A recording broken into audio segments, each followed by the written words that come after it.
Hey everyone, Robert here, author of Expansion Mastery, the practical guide to living a fully engaged life. Are you ready to start living life to the fullest?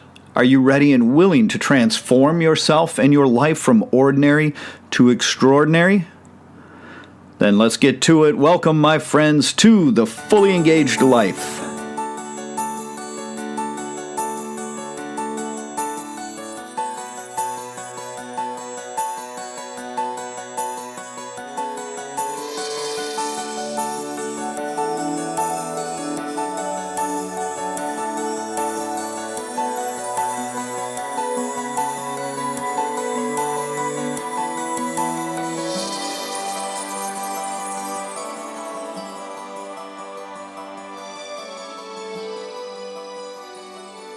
Welcome back to the show, everyone.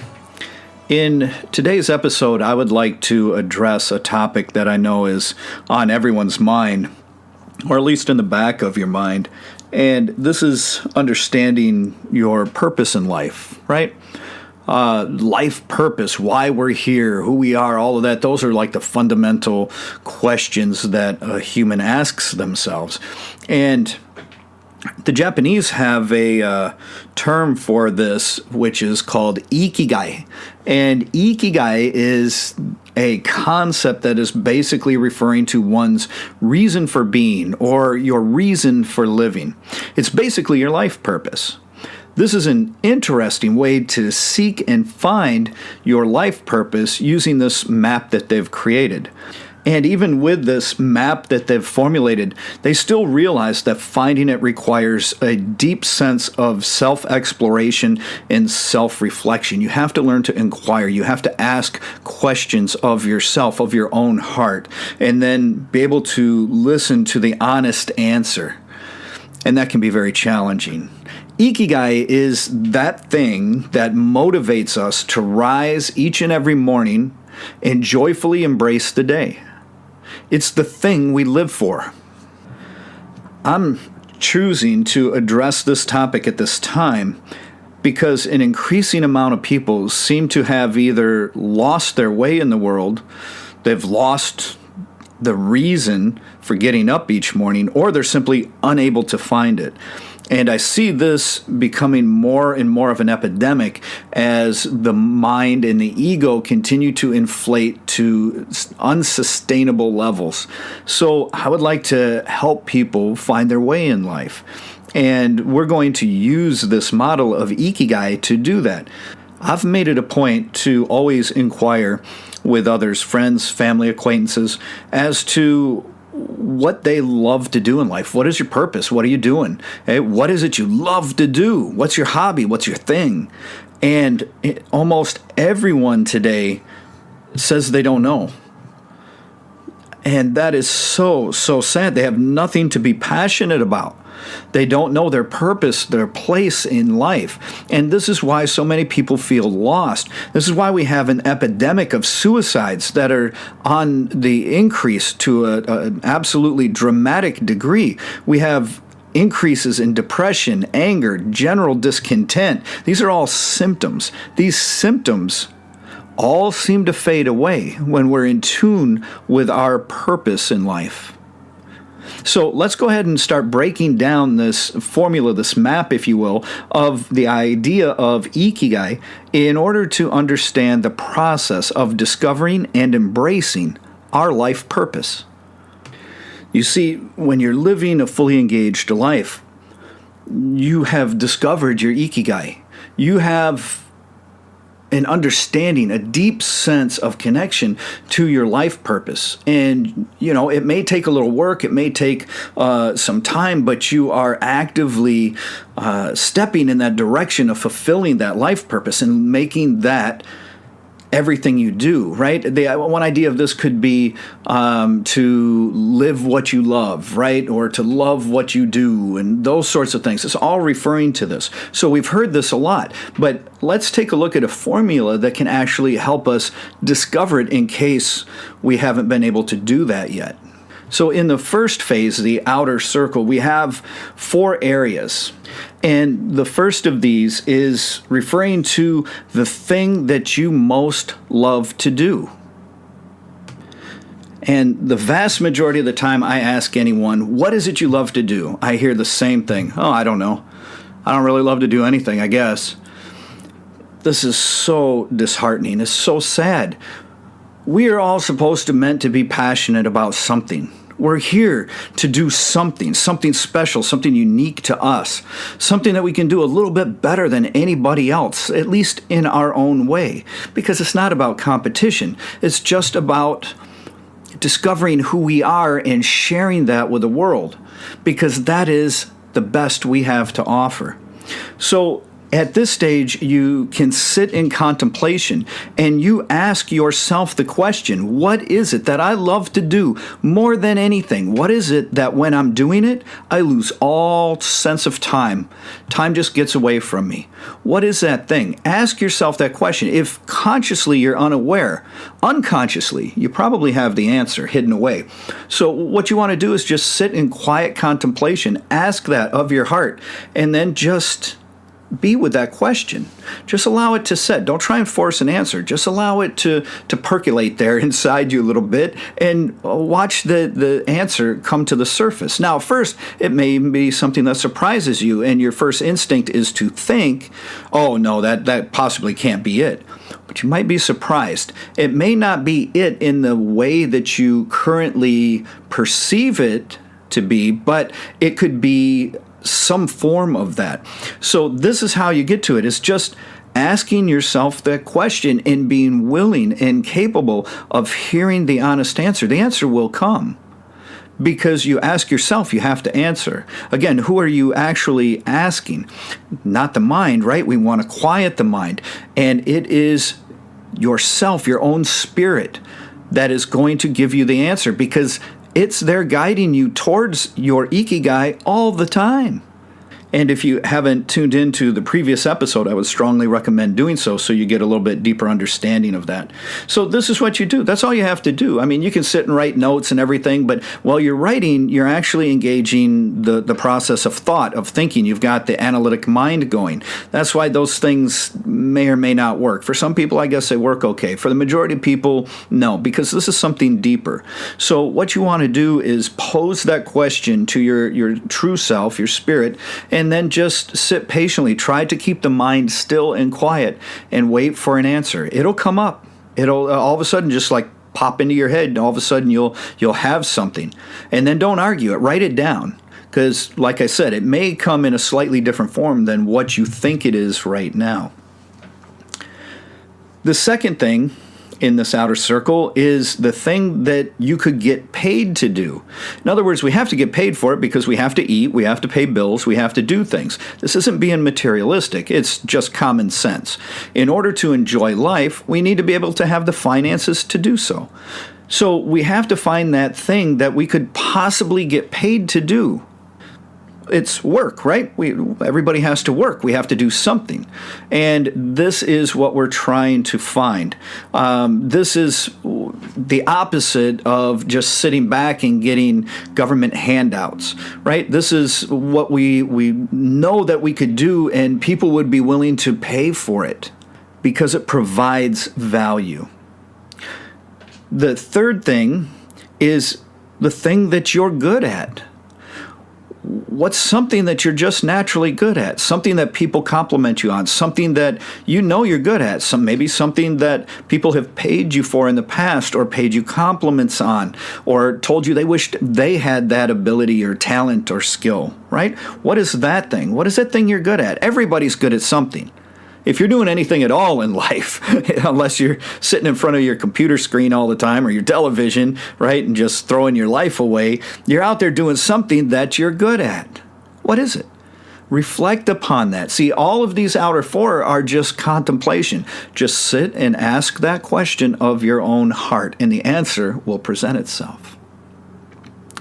The fourth and final thing in this outer ring is the thing that the world needs. Well, the world needs a lot of things, doesn't it? There's a lot of things that the world could benefit from. And the idea is to take these four things and to relate them. So what is it that the world needs, that they're willing to pay for, that you love to do, and that you're very, very good at? What is that thing? See, so we're looking for the commonality in there. We want that one common aspect that fulfills all four of those criteria. We want all of that. That takes us a step closer to the answer. Okay? So all you have to do is look around. And how do we know what the world needs? Look at the problems that people are facing. And if you can provide a solution or some guidance, there you go. That's something the world needs. And then you keep seeking out these type of things that are needed by everyone in the world, and then make sure it's something that they're willing to pay for and something that you can really, really, really love to do and that you're good at. Simple as that. So that's your first phase. Once you've done that, then you're ready to move on. So if you haven't done it, stop and do that first, or at least come back and do just the first section after you listen to the entire podcast.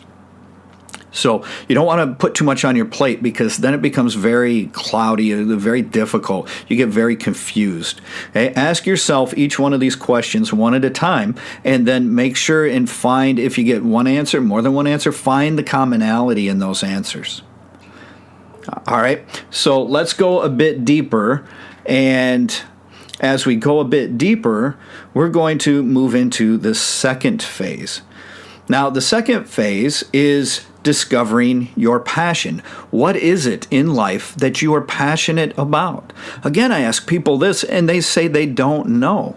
I know many things in life that I'm passionate about. I'm very passionate about life. I'm having a great adventure, and I want you to have that too. That's why I'm sharing this, because this is the sort of stuff that I use to enjoy that, to attain a fully engaged life.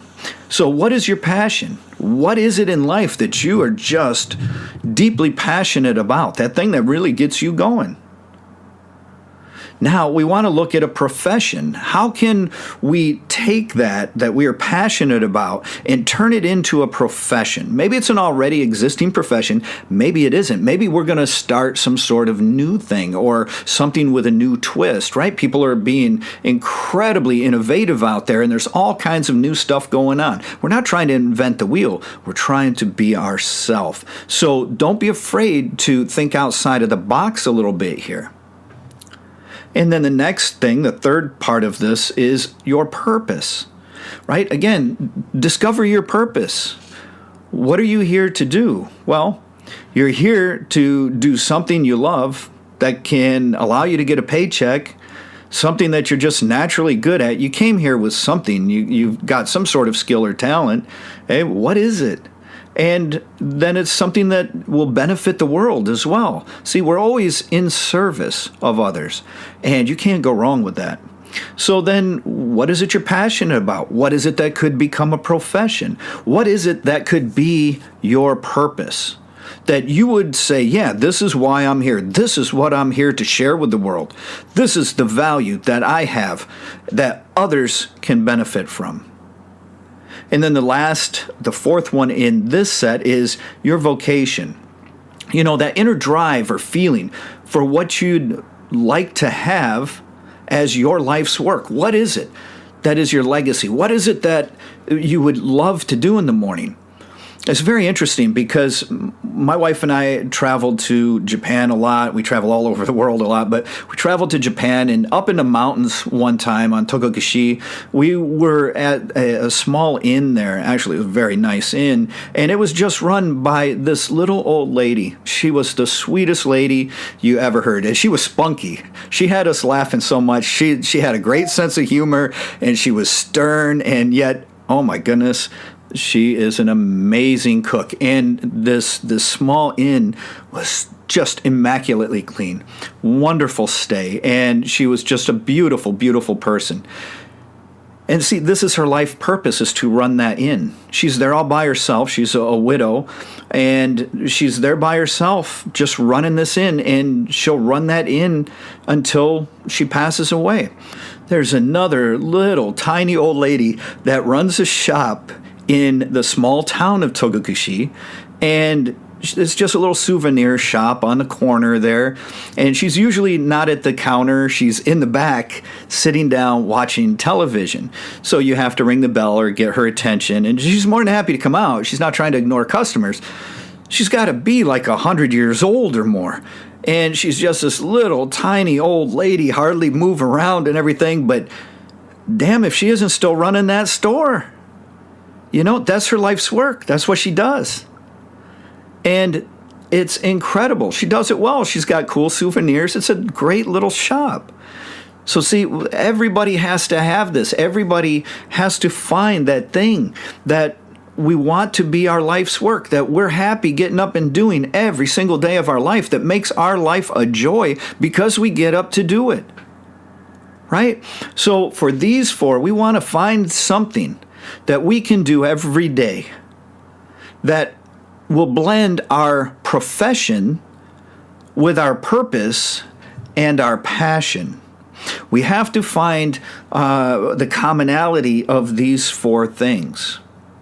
Now, these four are a little bit deeper understanding of the first four, but the first four help us drill down into the second four, and they're all kind of coming together and forming a single common point. And at the center of all this, that common point takes us to the third and final phase, which is Ikigai. It is there that we find our life purpose.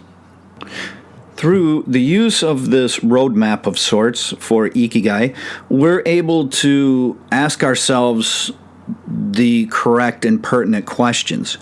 Then we have to just wait for the answer. Sometimes that answer may come immediately, 5 minutes. Sometimes it may come in an hour. Sometimes it may take days or weeks or months. You don't know. But it will come. It will come. It depends how disconnected from your true purpose and sense of self that you have become. The more tuned in you are to yourself, the quicker these answers will be. This is how we're able to tap into the wisdom of our spirit, of our true self, higher self, soul, whatever you want to call it. It's our ability to tap into the wisdom that is there.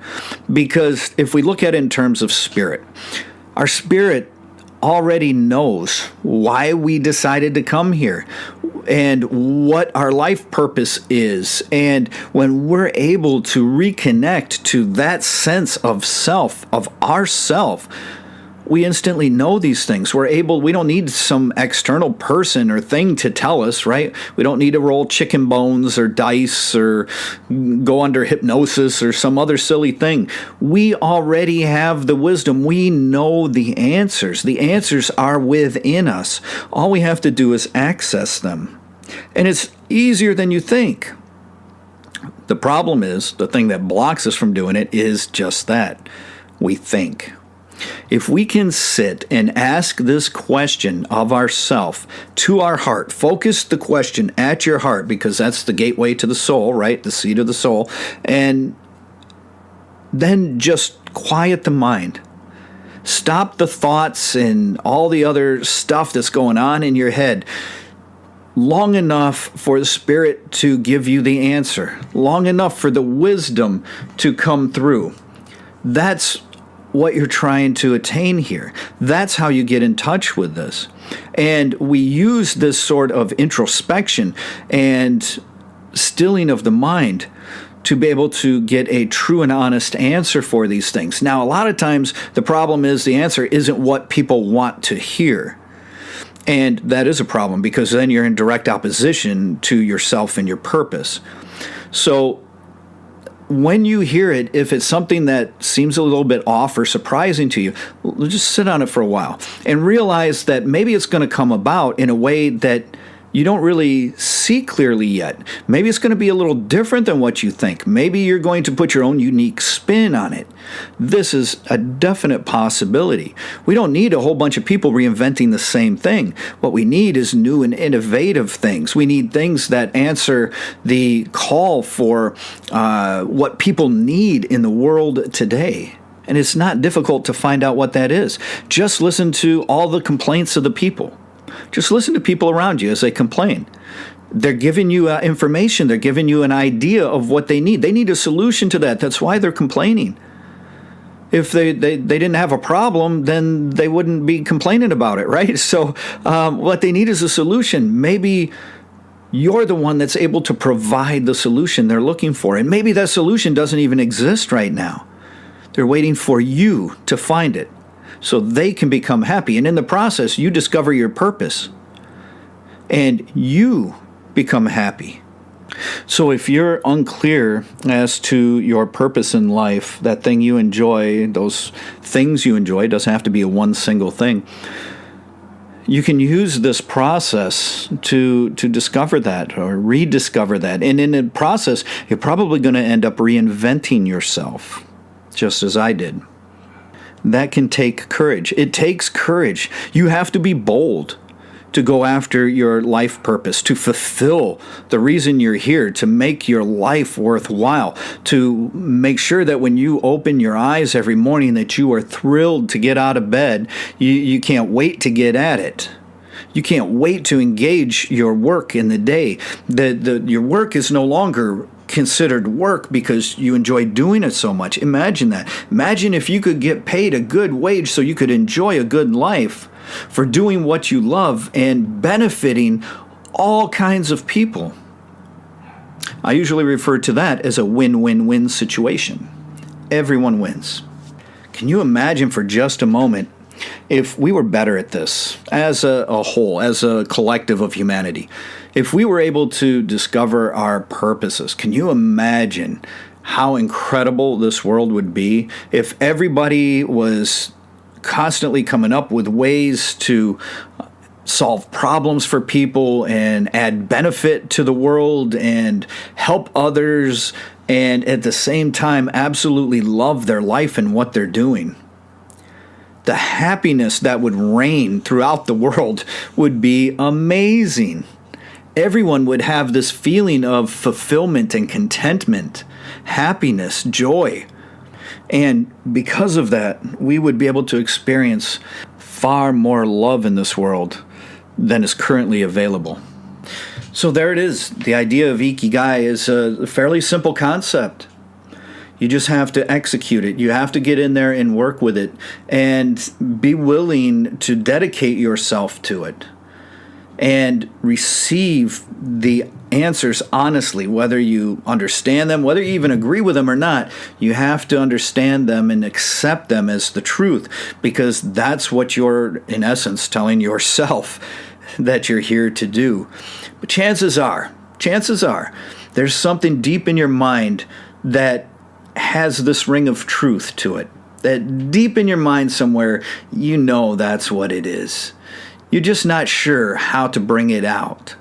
So this is designed to help you do that. And part of the value of this sort of idea of Ikigai, the purpose in life, why we live and enjoy life, is seen in a lot of folks who end up retiring. They retire and they seem to just sit around. They want to do a hobby, they want to travel the world, but they don't really end up doing any of those things that they want to do. They end up sitting around a lot.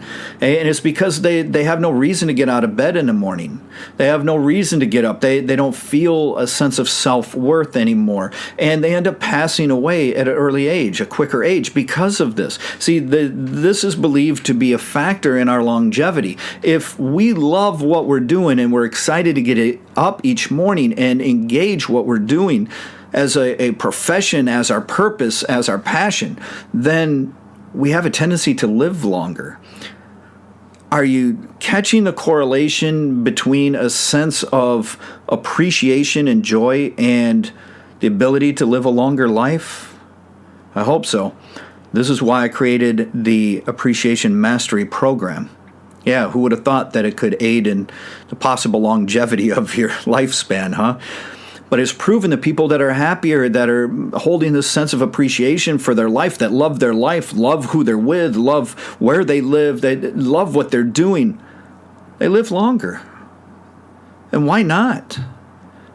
It's the people that are miserable or that have lost their life purpose that end up passing away at an early age, and that is such a shame. And obviously along with this goes better physical and mental health, right? In most cases, this is going to help influence that. And we can validate this process with vibration, because when you discover that thing that you love to do, that thing you can get paid good money to do, that you're good at, that the world needs, your passion, your profession, your purpose, your vocation, when you find each one of those, when the answer is given to you, it raises your vibration and you're going to feel it. How do you know? Because you're going to feel good about it. You're going to feel it in your chest. You're going to get excited, and you're going to have very healthy, happy, positive emotions. So, in today's entitled society, where everybody is looking for a government handout and doesn't feel as though they should have to work, and this communist social view of everybody should have the same, they don't want to make any effort. This is a big problem. And that's why we see these kinds of folks committing suicide. See, there's a direct correlation there. Make no mistake about it. Those people that are making the effort in life to get up and do something and actually engage the day and feel useful and appreciated by others and love what they're doing tend to enjoy life and live longer. This choice is ours. And now you can be conscious of it. It's very difficult when it's an unconscious thing. But now we've brought that into our conscious mind. So now you're consciously aware of it. So there's no excuse. So engage this map if you need to. If you're already living your purpose, your passion as a profession, good for you. I love it. And I'd love to hear about it. Please shoot me an email and tell me all about it. I will post it on my website, whatever. Visit me on social media and then leave it in the comments section. I love to hear from you guys. I love to hear your successes. Love to hear that you're getting this stuff. But for those of you who are struggling with it, you haven't been able to figure it out, give this a try. It's very easy. It's very direct. It's very honest and simple. And I think this has the potential to help you a great deal. You can also visit me at www.expansionmastery.com. You can order the Appreciation Mastery program there. Incredibly powerful set. And you can also get a signed copy of Expansion Mastery, the practical guide to living a fully engaged life, for a mere $5. Just go on there, enter the code Heaven on Earth, and you will save 75% immediately. I will sign it and send it out to you. So make sure that you take advantage of that and get this sort of information, get busy doing the practices, and make the life changes that you so deserve and desire. Until next time, my friends, I wish you the very best in your practices and your life. Take care.